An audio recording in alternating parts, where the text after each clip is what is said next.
you kind of just go to yourself like, how is Antarctica getting 10% of T-Series' views? Doesn't make sense.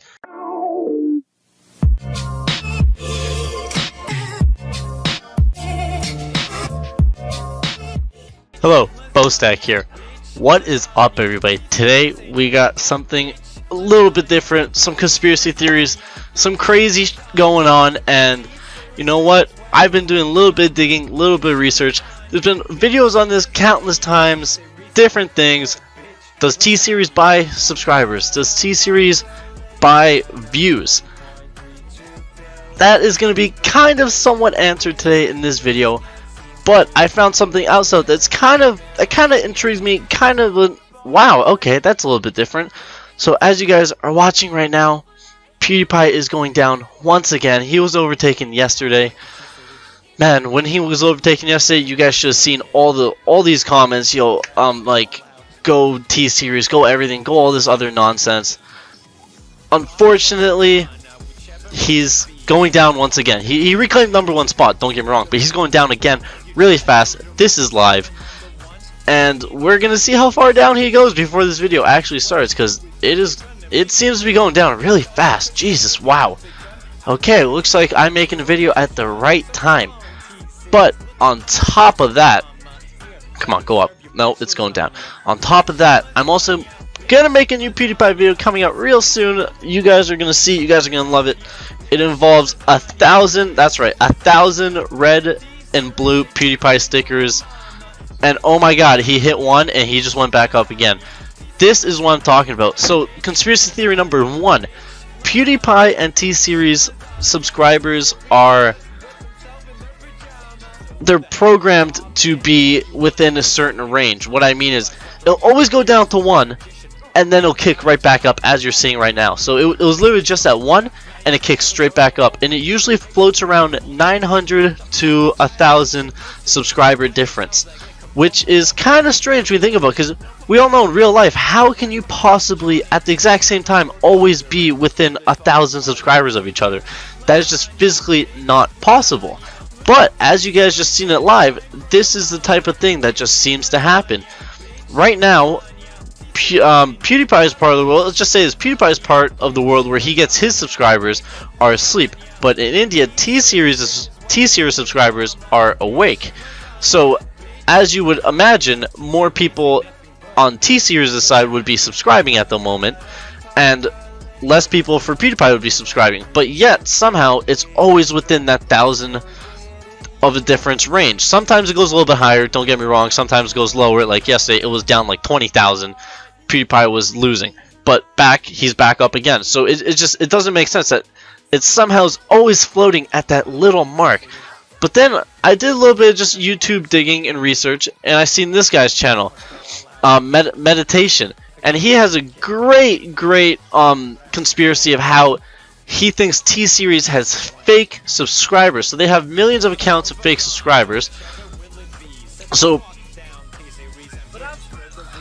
pretty much what is said and what is happening is, so T-Series and PewDiePie, they're both growing at the exact same rate, about 139,000 subscribers per day. PewDiePie actually has a little bit less, but let's say T-Series has way less subscribers, but the yellow part is where he has fake subscribers.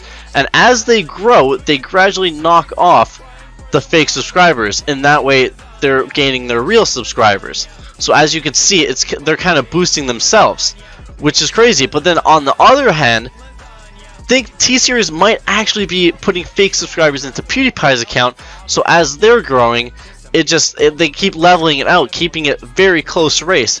And then once T-Series boosts themselves past PewDiePie, they're just gonna let YouTube purge all the fake subscribers naturally that YouTube does. So, and then moving on to this, I was just going around from different I was trying to find how do I put this? I was trying to find all the past data and analytics on YouTube accounts, and I was having a really hard time. There's no actual website that shows you like past results 5 years ago, 10 years ago, you know, things like that. Even though YouTube was barely around that long ago, but they don't have the analytics for that long ago. But I found this site right here. T-Series back in 2014 was only at 6.2 million. That you might think, wow, that's a lot. That is a lot. But the thing is, no one heard about this channel back then, which is crazy, because when you think about it, there are so many channels here that you definitely heard about back then. You got Pitbull, you got Jacksepticeye, you got WWE, Roman Atwood, and you got all these other channels that aren't even anywhere close, like 1.9 million, 3 million. Like, you got 4 million. You even got Dude Perfect down here at 3.9. Yet somehow you've heard of all these other channels, which is kind of suspicious in a way. A lot of people are thinking about, because T-Series only popped onto scene around 2018, and then they started making a mark, which is really odd, because, you know, for a channel that has 6.3 million subscribers back in 2014, for them not to be recognized is pretty crazy. And, you know, it's a big population over there. And then in 1 year, this is 2015 rankings, their all-time subs is 6.4 million in 2015. So that's like a natural growth rate. They're growing at a natural rate, which is normal. That's normal. So how did they get such a huge jump, and how did they start racing to PewDiePie? As you guys also know, India itself is a huge click farm for views, likes, subs, comments, everything you can imagine. So it wouldn't be a long stretch for T-Series to be buying subscribers, buying views, buying comments. It would not be a far stretch in a place like that, where that stuff is, you literally go to websites to buy that type of stuff. It would not be such a big surprise that they have a lot of fake subs, and they are pushing this themselves with, you know, a little bit of help of YouTube. People are thinking, you know, the algorithm or whatnot. But as you think about it, it's really weird. But then I did a little bit more digging, which this one kind of hurt my head when I thought about it. So I went to this website, Influencer. All these links that I'm using are gonna be down in the description, but I'm actually gonna pause this. So as I was saying, I went to this website called Influencer, did a little bit of digging. It's kind of is helpful as a finding things about YouTube channels, but what I did realize the most out of this was, here you could see kind of what's going on, the subscribers, total views, you know, daily views, 98 million views. So what I did after that is I went down, and then I found this little interesting area of who watches and where they're from. And then that got me thinking. I was like, okay, so let's see where all these people are watching from. You got India, 69%, so that makes logical sense. That's the home country of where this channel is based out of. Then you got Australia, 3%. You got outlying islands in the US. Then you got US Virgin Islands, Pakistan, Nepal. So all these make general sense. And then you have this one weird one, Antarctica. How is that possible? How is 10% of T-Series audience from Antarctica? How are they getting views from Antarctica? And then I did some more digging. So as I said before, 98 million daily views. So instead of 98, I just did 90, just to be fair, just give or take.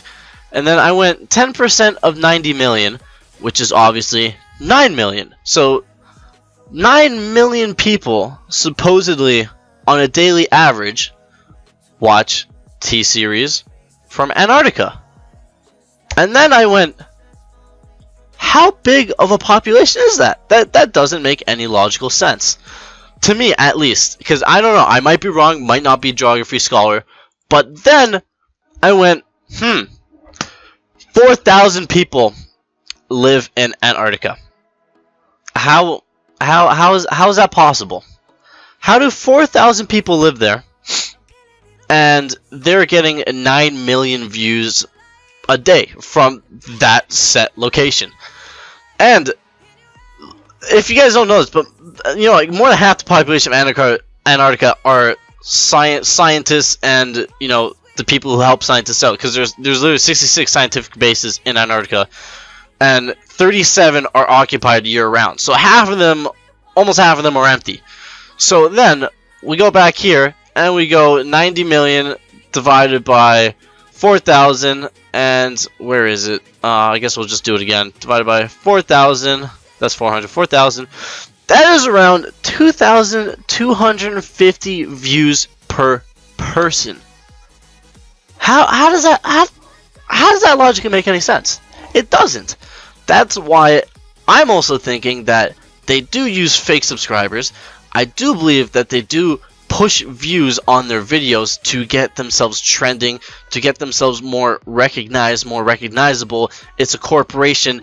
They have money to back themselves. As you guys could also see, their revenues, their monthly earnings and revenues are pretty big. 51,000 a month just from them. Social Blade's revenue for them is actually around a possible, what was it? It was like 800,000 to 8 million. I don't know how that number is so different than this number. That's not my department, but as you can see, they are very well off in the subscribers and very well off in making money off of them. But then you also just think to yourself, back to this, how is this possible? How are you getting from 4,000 people, how are you getting 2,250 views per person a day? That doesn't make sense. So on top of the other conspiracy of buying subscribers, you got fake video views and fake people in a way, because you know, they aren't real people watching. It's click farms, and you know, they gotta use different IPs, different areas to get YouTube to believe they're all genuine. Because you know, if you're just pouring in a whole bunch of views from a single house, YouTube's gonna go after around 15 or so views. Don't quote me on that. I know it's like a couple dozen or whatever, but after a specific amount of you watching the same video from the same IP address, YouTube, or the same proxy, YouTube is going to go, okay, well, this guy's watched it, or because they know you might be watching music videos or something on replay, and they're just going to go like, oh, well, this guy watched it around 10 times, so we're just going to cap him at that, and that's over. So this is why T-Series, they're just getting as many views, as many watches from anywhere they can, in essence, which is not a bad strategy if you think about it. But when you do go and look at what they're doing, you kind of just go to yourself like, how is Antarctica getting 10% of T-Series' views? Doesn't make sense. And then also the third and final fact of this battle per se, because the first to reach 100 million obviously could be that huge milestone. PewDiePie has hit anything from, I don't know what it is, it's like 20 million milestone and up, so he's been up there for like 6 years now. But the biggest one is 100 million. How is that going to affect him? How is that going to make any sense? It's just, it doesn't make any sense to me. But the last and final thing is, as you can see here, T-Series also has a bunch of mini companies.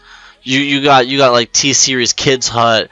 You got T-Series, whatever that one is, T-Series, Apna, whatever, Bollywood Classics. So T-Series is a company. It's an MCN, but another little side note that I found, and you know, kind of also didn't make sense to me. So we go all the way to the bottom, and you go to MCN's.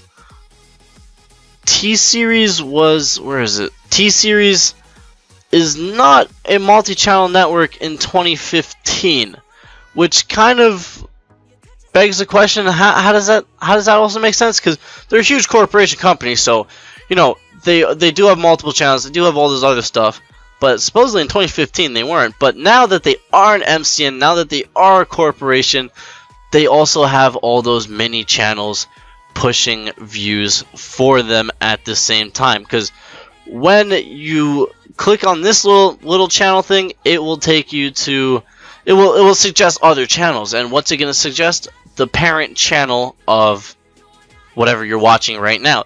So with that, they're also getting more views and subscribers just off the fact that they can produce thousands of videos a day, or hundreds to thousands of videos a day if you include all those channels, which is kind of not fair when you're just going against a single guy as PewDiePie. But what are you gonna do? There's nothing you could do about this except expose the truth. The truth is, things don't logically add up. How the fight is going, how the battle is progressing, how the subscribers are always within a certain range. Sometimes they will go up. Those are kind of like anomalies in this case, but it doesn't make sense how they're always in the same range. How views are coming from countries with only how millions and upon millions of views are only coming from countries with under 5,000 people in them.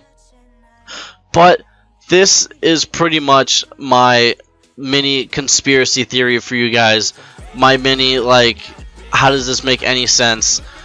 I hope you guys enjoyed. I hope you guys liked this video. Please just drop a thumbs up. Please share the video. Let other people see this. I'll leave the comment down. I'll leave the links down to all the websites and meditations video if you guys want to like go more in depth with the whole sub bot thing. Because personally, I believe the sub bot thing is true. I believe T-Series buys subscribers. I believe they buy views. Because just based off the facts, this is a huge PR stunt. If anybody really did gain from this, it's not PewDiePie. T-Series gained so much more from this than PewDiePie did. Sure, PewDiePie gained a ton from this, but it makes more sense for T-Series. They're pushing themselves, and there's even articles and reports that T-Series is literally like paying Bollywood actors to push on their YouTube channels to subscribe to T-Series. It's literally a fact. And then yesterday, when he was down by 20,000, one of the most popular Bollywood stars advocated and pushed out on her channel to go vote for T-Series, and that's what caused a huge massive dip on their national holiday. And a lot of people think that, you know, PewDiePie finally lost yesterday on Holi because it's, you know, the halfway point of the festival. But that obviously didn't happen. He's back ahead. And boys, we have around 9.3 more million subscribers to hit to get #1, to push PewDiePie to the top. I hope you guys enjoyed. I hope you guys love my green screen thing. It took me a while to set this up, even though the little corner over there is kind of broken. Don't mind that. But hope you guys enjoyed. Drop that thumbs up. Share this video. Share Meditation's video. Share every other video you could find that exposes T-Series. You got to see the truth. We got to do something about it. YouTube will not do it by themselves. People versus corporations. We want the power to be in the creator's hands. That's the whole point of YouTube. That's why this was created. That's why YouTube was made.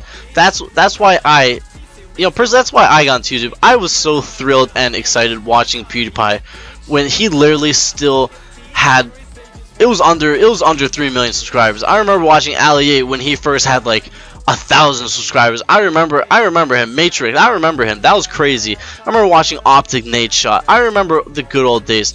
Not any of this new FaZe Clan, Optic, Team Caliber. I remember the good old days of YouTube. Optic Gaming, Ali, PewDiePie. I remember Boyfriend vs Girlfriend, Prank vs Prank. This is what YouTube was about back then. It wasn't about none of this branding, none of this corporation, none of this Vivo music. This was just pure creators and their content. So with that being said, I hope you guys enjoyed this video. Drop that thumbs up, share this, and until next time, see you guys. BoStack out.